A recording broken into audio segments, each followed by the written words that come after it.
Hooray! It's another doom and gloom video on this channel. I'd love nothing more than to be a totally positive and cheerful channel, but the gaming industry always manages to incense me, so here we are. The launch of the Switch 2 is soon upon us, and being the first 10th generation console, a new standard for game pricing was inevitable. My expectation was that we would be moving another $10 from 70 USD to 80 USD, or from 90 to 100 Canadian dollars where I live.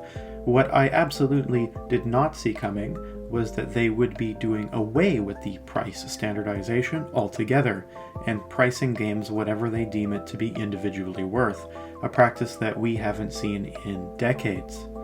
Now, hear me out. On paper, this actually makes a ton of sense. We've all seen a game that very clearly is smaller in scope and had a shorter development time that doesn't really warrant a full price, and we chose to pass on it as a result. Removing the notion of a standard number that new games should be will maybe help remove the stigma around publishers being scared to price their games lower out of fear of it being seen as lesser in quality.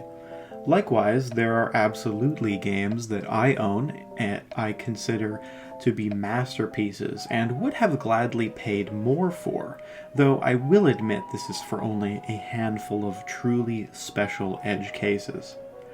Unfortunately, my fear and hunch is that this won't be how publishers see things. It will end up being with every game skewing on the more expensive side, with some standouts being very, very highly priced. Remember when Ubisoft claims their Broken Disaster, Skull and Bones, to be a quadruple A title?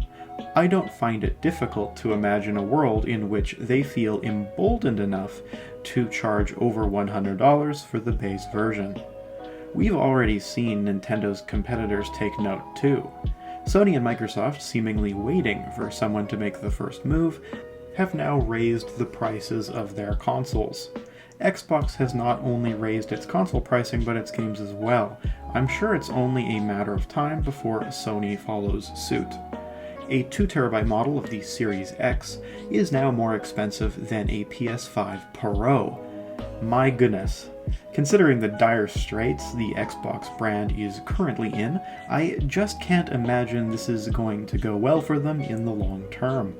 If you thought they weren't selling any consoles before, this is sure to be the final nail in the coffin for them.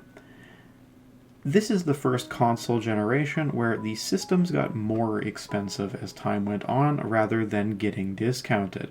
I can't believe that it was somehow a better deal that I picked up my Series X and PS5 during the pandemic rather than now. As always, I want to hear what you think down in the comments below.